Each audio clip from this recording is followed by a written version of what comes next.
Pedro from A&P-REACTS. I'm here today with Henri from the Dark River Festival. How's it going, man? Fine, thanks. Been a quite busy week. Still going to do my day job for next week and turning off to holidays after that. But yeah, running this festival side of things besides the day job, I can't say that I have much of time left for anything else. So, but yeah, greetings from the land of the no night, so to say. It's 9 o'clock at the evening and it's sun is shining still. So I'm doing fine, thanks. Before we talk about this year's festival, I want to go back a little bit into 2019's edition. We had the pleasure of being there in Kotka at the festival. We had such a great time. So many fun memories from the days that we spent with you guys at the festival. Now that almost a year has gone by and you've had perhaps time to reflect on the 2019 edition, looking back, how would you rate it? At least 8 out of 10, I'd say. I think that we have been going forward every year. I think that there has always been some goals to achieve, and looking back maybe last year, but also the years before, I think that there have been so many bands. I could say that there has been a bucket list that we are trying to fill, and many bands that we have trying to get to come to Kotka, and I think that there's also the cultural side of things. Bringing that kind of bands to play in that kind of a small city. But about your question about last year, I especially Place Bailey, the headliner, was in talks for so many years, and I think that arranging that gig was work of 2 years at least. So and getting Ensiferum to play the other day. So yeah. At least 8 out of 10, because we also achieved now the second year in a row, kind of a situation that there was that kind of a different mood between the days. So I think that we are sticking with the plan with this year also. It's kind of a harsh music Friday and kind of a bit more mellow Saturday. But yeah, all in all went good, and I think that the one special thing was also getting you guys to visit us, and I can't stop telling stories about the whole kind of thing, that how all got together, and one tiny message for you guys, and there we were. Yeah, it was. I can tell you from my end, it's a trip that we'll never forget. From a father-son perspective, to have the opportunity to travel together all the way to Finland for the first time, and then go to Kotka and spend 3.5 days there, almost 4 days, because we were there the day before the festival and the day after the festival was over. It was a great experience, and we felt at home. You guys were amazing hosts, and you just made our stay like. Absolutely pleasurable, to the point that every time that we're talking about coming back now, we're trying to see. This year, obviously, we can't travel at all, but now we're already looking into 2021, and we're looking to see if the dates work out in a way that we can perhaps pay you guys a special visit, at least on one of the days or something like that. At least that's kind of our plan, because we had such a great time. We would love definitely to come back again. It's not going to be a one-time thing. We'll definitely be visiting you guys more. Yeah. What is your take about the festival all in all? Of course, we the people, but how about the festival overall? What kind of feel it left you? I really enjoyed everything. I enjoyed the difference of the 2 days. Like, I felt like the first day, like you said, was a little bit heavier, almost more Finnish driven, and then on the second day had more of an international flavor to it. So I like that difference. You got to see two different, almost like you were at two different festivals, even though it's just the same festival, 2 different days. So yeah. I really enjoyed that. I enjoyed the bands a lot, specifically on the first day, because it's bands that I don't necessarily get a chance to see on a regular basis. Not every day I'm going to see Torchia or Bremir playing, right? So it was a lot of fun to see bands like, or Mariana's Rest for that matter. So it was a lot of fun. I really liked the atmosphere. Everybody was super friendly. It was a very family driven atmosphere, not just from you guys as the organizers, but from the people attending the festival as well. I've never felt so welcome in a place where I didn't know almost anybody. Do you know what I mean? Like, you know, from people, you know, wanting to hang out, having a drink, you know, socializing. Like, we couldn't take two steps without meeting somebody new and somebody who wanted to spend time and talk, and really proud of being Finnish and proud of the heritage and the music that comes out of that country. That was something that I noticed with every single person that I spoke to. And to me, that's fine because I love the music as well. I feel like I'm an honorary Finnish at this point.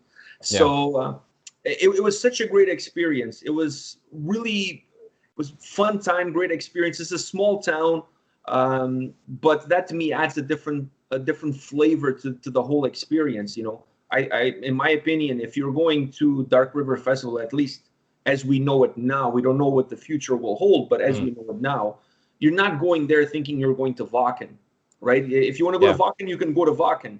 But if you want a more intimate experience, almost campsite, summertime cottage style vibe festival, I think you get all of those.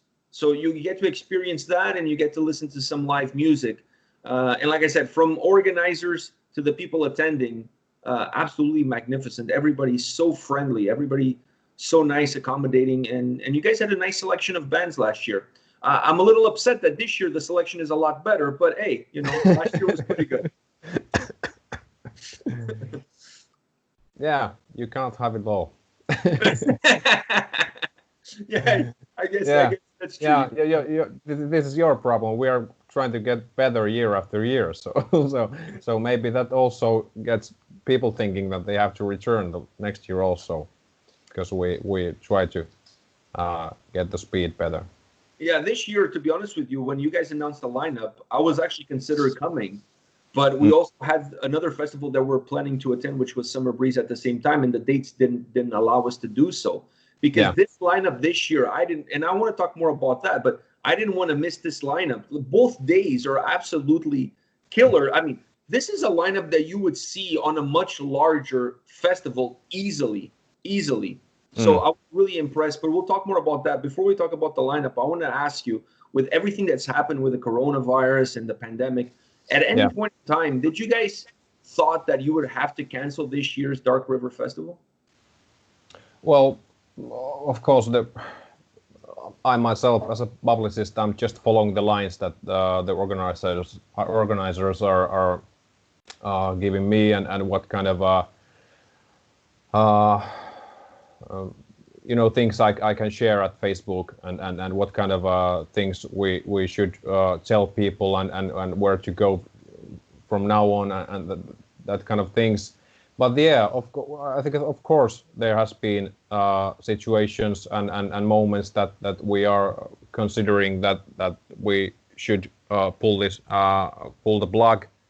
But then again, I think that what's you know, a happier side of things is that we are so far in the August, so we haven't been that concerned, because we have got the time to look and see where this all goes, and then again, we are not that large festival that we would have to start building the festival so many months before, as I think that many other festivals have to.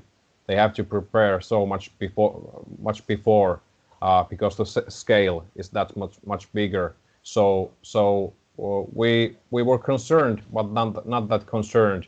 And when we started to see how Finland started to plan things about the COVID-19 thing, and how the Finland mainly got shut down all in all for about 3 months. So we got to see the effect so fast that this is going to be kind of okay, kind of fast. And when we arrived to June, it started to see like that this would be a situation that we are going to get through this, and the festival is a go. And of course, still things can change. That's just the truth. But it seems that here in Finland, it's not getting any worse anymore. Mm-hmm. As I said you before we started this interview, we are mainly returning back to normal in Finland. The bars are open, and people are going to grocery stores like normal. Mainly, none of them are having any face masks, and we don't have to do that. And it's kind of as normal situation as it can be at this kind of a situation that this pandemic has brought to us. Does this add any pressure for you guys as far as safety measures are concerned for the festival? Do you guys have to follow specific protocols? Yeah. The protocols are there, and we have to follow them very directly, of course. It doesn't mean that if we were returning to normal as a nation, we still have to take care of so many things that this doesn't get that bad that it was at some point. So we have really tight restrictions about how to do things, and one thing about Finland is true that if we hear something that we should do, we do it exactly that way. There's no room for error, and we will keep it that way. I have to ask you, are you excited about the possibility that this festival may be one of the few that happens this summer, and not only in Finland, but I mean anywhere in Europe? Does that get you a little bit of excited about the prospects of what this could do for the brand, for the name of the festival as you move forward? You know, that's a bittersweet question. I have to admit, because of course we feel ourselves lucky if we can pull this through, and we get to do the festival as planned, and then again there is so many festivals that haven't got the chance to do it. So I'd say that thinking about the ticket sales and kind of the buzz that we have at the moment at the social media, it seems that we have gotten recognition much more than maybe before. But yeah, then again, it's a kind of a bittersweet situation because that many great festivals didn't get to do their thing this year. Speaking of ticket sales, what can you tell us about the current ticket sales? Where are you guys at? The number is higher than ever before at this point, that I can say. So they are selling faster than ever before. Then again, I also get the thing that it could also be the situation even without the pandemic, because we have that kind of a great, as you said, we have great damn lineup this year. We have Insomnium that the people have been craving so many years that we should get them, and then again, kind of I think the wild card, the Night Flight Orchestra, that hasn't played that much in Finland at all, so and doesn't play that many gigs because of solo work and this kind of bigger bands that the guys are also playing in. So I think that it has been quite a wild ticket sales, and a little bit because of the pandemic, but also I want to believe that also bands of this year have affected to the ticket sales also. What was the decision behind the change of the age limit? Because last year was all ages. This year is not all ages anymore. What was the driving force behind? I think I know what the driving force was, but can you share a little bit of your thoughts on it, and how much do you think that's going to impact ticket sales and attendance?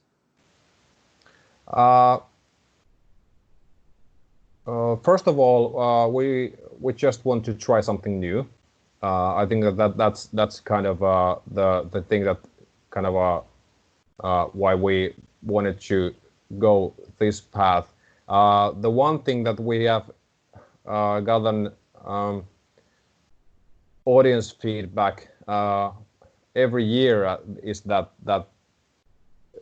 they want here in Finland, they want to get the drinks and they want to see the band, and what they are kind of they just kind of it has been for them, it has been difficult to decide whether to come behind the fences or not. I don't. It has been something that they have always been asking for us to do, that remove the fences and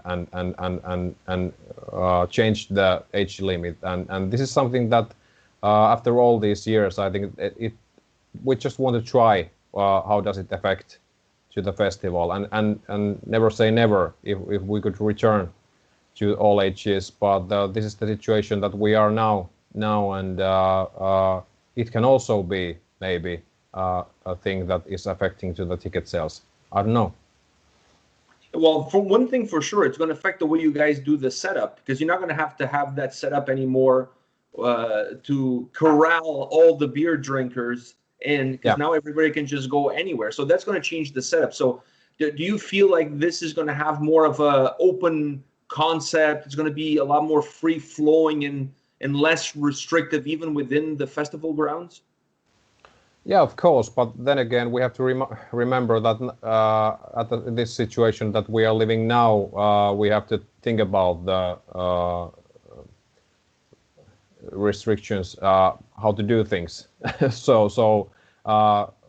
Yeah, but what I'm guessing is that most of the festival guests will be happier with this kind of a change, because they have been asking that so many years. But yeah, if you do something 15, 16, 17 years in a row, I think that it's okay to try something else in a while. Yeah, I agree with you. There's nothing wrong with that. We've talked a little bit about how strong the lineup is this year. Can you give us a little bit of a quick rundown on the bands on Friday and the bands on Saturday? Yeah, as I said, we are trying to theme the days, and the Friday has been a few years in a row kind of a harsh kind of a death metallic kind of a day, and this year, of course, there's also the challenge to find the headliners for both the days. We don't have that much of budget after all, and we have to think very hard where to put all those euros to provide the best festival we can with that little money. And when we got Insomnium to headline, and after that, it just kind of thinking what kind of a bands would fill the day, that it would be kind of same, but a little bit variety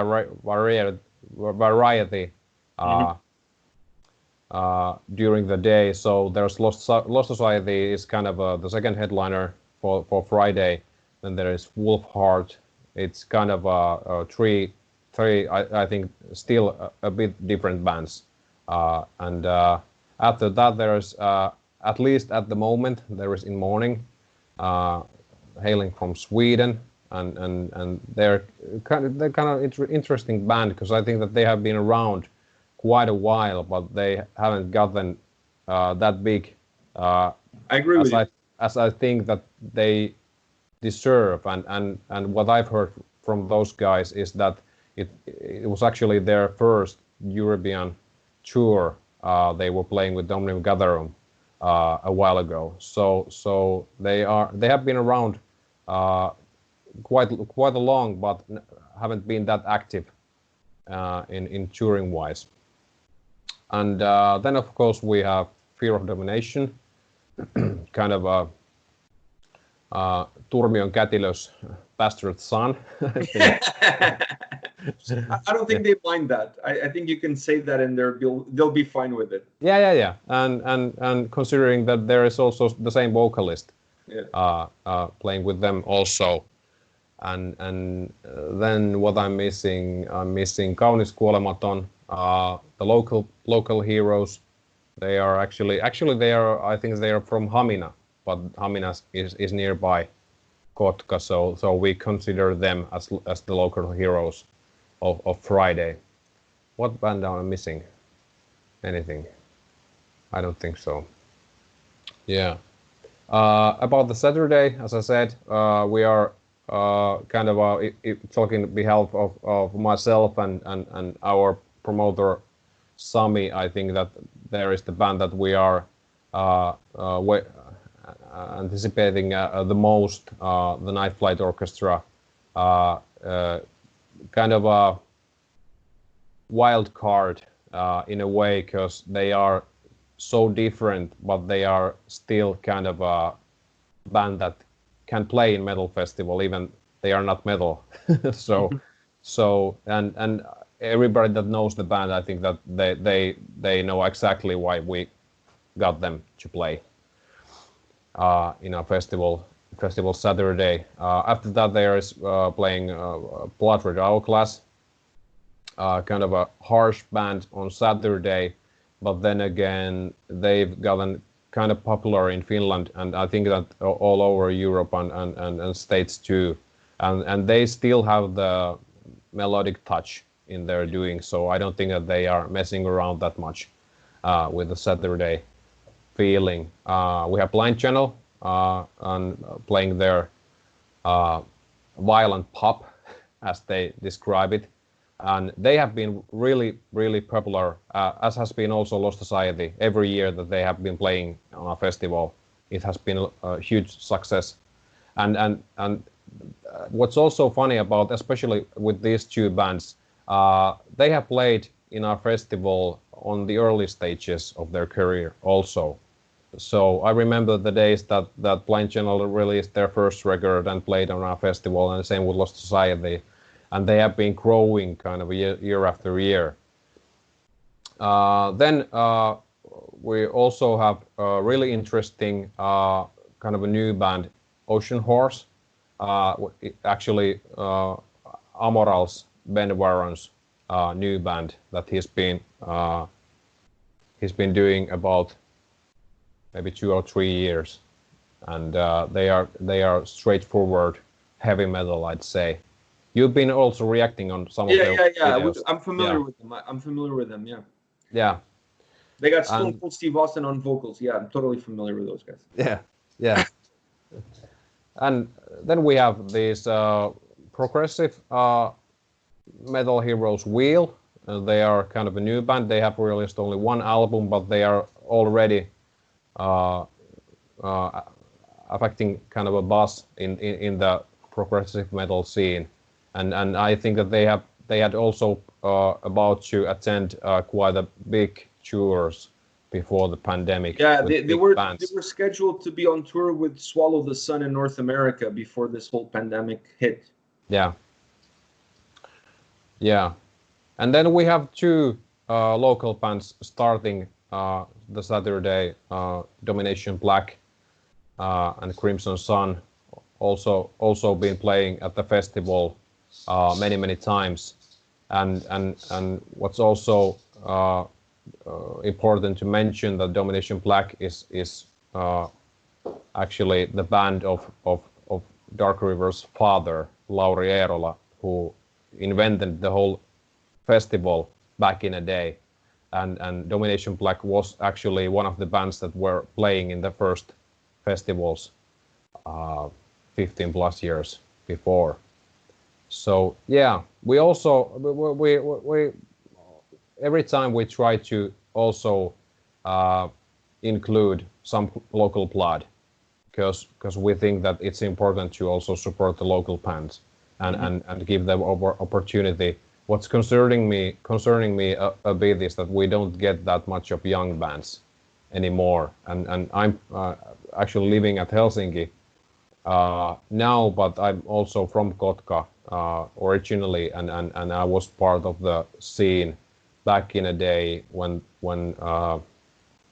Domination Black was starting and Omnium Gatherum was born and this kind of bands. So I think that the most active bands are still the same bands that started 20 years ago. So it's kind of weird. But There's yeah, a little bit of a drought there. Yeah.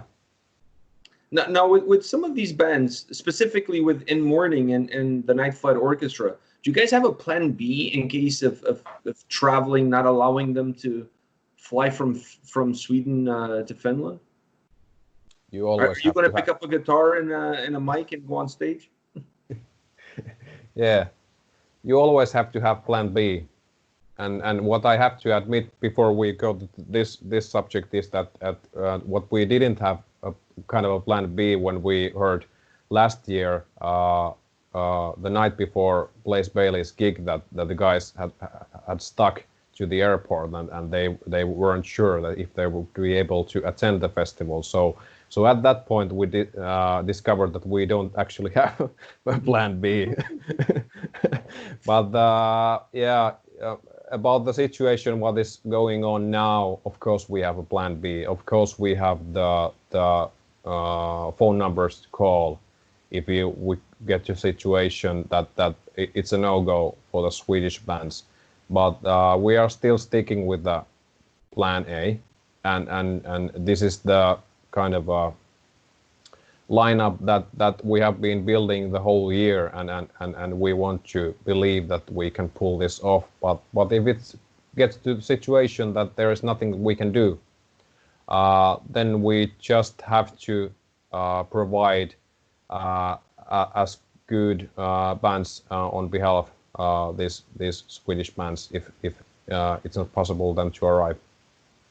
Besides the bands playing on the main stage, what other activities can the concert festival goers expect in terms of, for people who've never been there before? Like, what can they expect as far as food, beverages, or other activities like other bands playing on the side? I know last year you guys had some acoustic shows in the tent. It was really cool. It had a really different vibe, but it was something that kept the crowd entertained and in between the sets. So what can people expect from those that haven't been at the festival yet?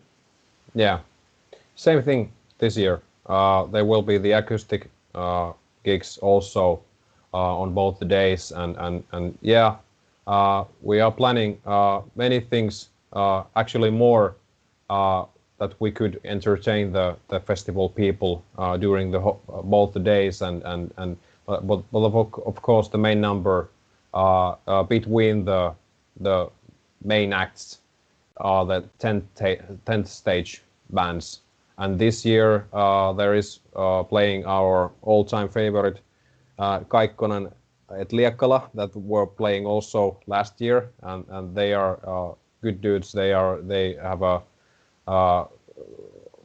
large scale of cover songs that they can pull off, and actually there isn't any song that they couldn't pull off. So it's always interesting to hear that what kind of songs they are playing. There's also Kaunis Kuolematon acoustic. The guys are playing besides their own gig, they are playing also acoustic set in the tent, and on Saturday there's band duo playing hymn covers, and I think that that's quite interesting also in these days that the real hymn isn't around anymore. So they are playing hymn songs, and Brun Jones actually the singer of Los Bastardos Finlandeses, is playing also acoustic set. He's also kind of famous guy here in Finland. So we have got also great performances to the 10th stage this year also. As you sit here and the date is getting closer for this year's festival, I'm going to ask you to look into the future. Where would you like to see Dark River Festival 5 years from now? Do you want it to stay as is, or do you have bigger aspirations as far as the festival itself? I'm not talking about the bands attending. I'm talking about like the dimension and perspective in terms of the festival itself. Well, again, can't speak on behalf of the organizers, but I think that there's much in Dark River Festival that we want to keep, that kind of atmosphere, and I think that it's never going to grow that big that it would lose that kind of heartwarming atmosphere that you also witnessed when you visited us. But yeah, again, I think that there is also on a bucket list, there are a bit more bigger bands that it could also be great to bring to Kotka. And now I'm talking about the audience side things. I think that everybody involved with the festival are thinking not with their wallets, but kind of how to bring this festival on the scale that we can provide, kind of a festival that it stands on it stands on its own feet next to other festivals also, but yes, also has the heartwarming feeling still. And I think that the key is that not to grow too big at any point. I have one more question for you, and that is perhaps the most important question of them all. So, would you have us back? You? Yeah. Any time. no matter the festival or my home or anything. I think that you were lovely guys, and I think that you can talk all day about that, how we reached out for you guys and invited you, but then again, you could be also total assholes when you arrived. So, but that didn't happen. and you treated us as good as we tried to treat you, and it's always heartwarming that you get back, you know, the things that you try to provide.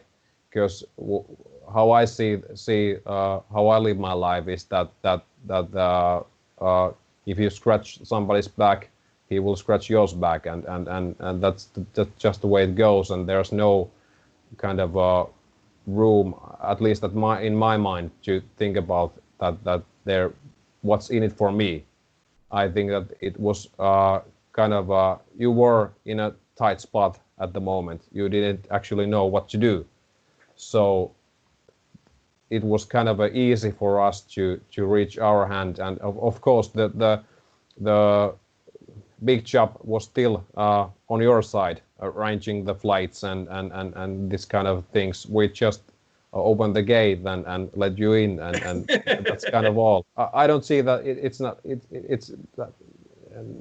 that complicated after all. So answering your question, anytime, anywhere, anyhow. Yeah, I would have you.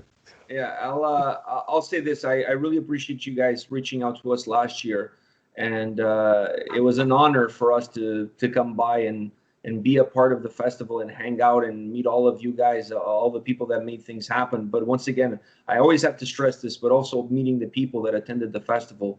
It was just a magnificent experience. I know Finns, you guys always have the this aura of being very cold and distant, but I totally didn't feel that at the festival. Everybody was really warm and welcoming. So there was no social distancing in 2019 at Dark River Festival, that's for sure. I had an absolute blast of a time there. Yeah, and that's kind of the feeling that we want to provide to everybody that are visiting our tiny but spicy festival, and it's overwhelming to know this, that people are trusting us at the moment of when the things aren't that sure at any point. So they are buying the tickets and they are planning their trips to visit us, and it's also important to know this, that these kind of things provide for us the opportunity to do the next year also, and then again, it's on that scale, as I said, that none of us at the moment are doing this as a main job still. So we're kind of trying to get the time to do these things, and the money is coming from somewhere else, and that's kind of it's kind of a hobby for us at the moment, but still very, very professional how we are doing it. But yeah, then again, if this year goes well, things get better on that side of things also, and it's even easier for us to provide even better festival on the next year.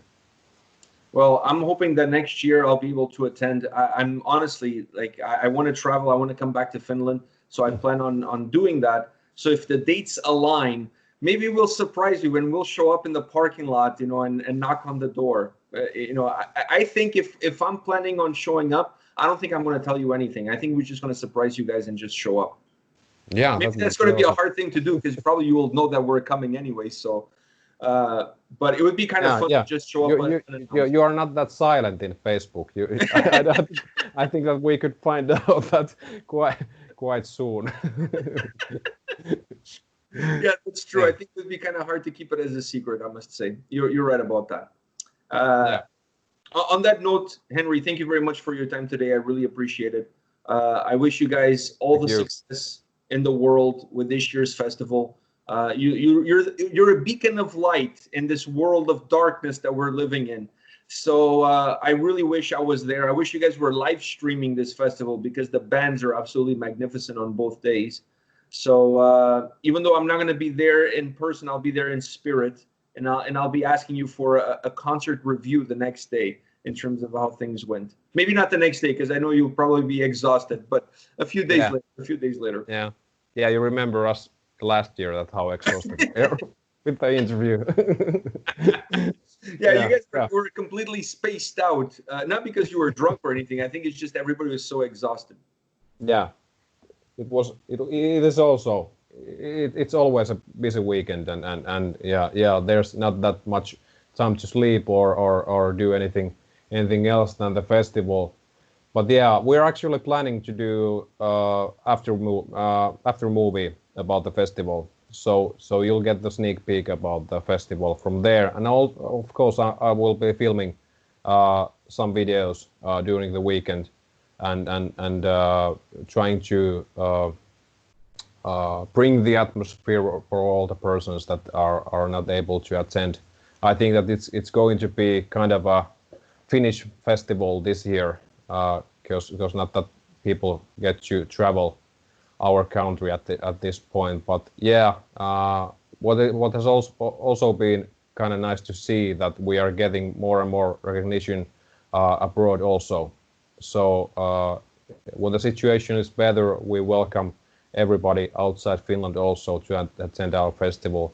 It's not that far away. It's kind of it's about an hour drive from Helsinki, so it's also it's easy drive. I mean, I landed in an hour later. I was in Kotka. So I mean, if I can do it, you know, anybody can do it. You know, anybody can do it. You know, it's an easy drive, and it's a beautiful town. It's really a beautiful city. I had a great time there, and I wish I was there again this year with you guys. But maybe next year, we'll see. All right. Yeah. On that note, thank you very much for your time. All the best, and stay safe and stay healthy. You too. Thanks. Bye. Bye.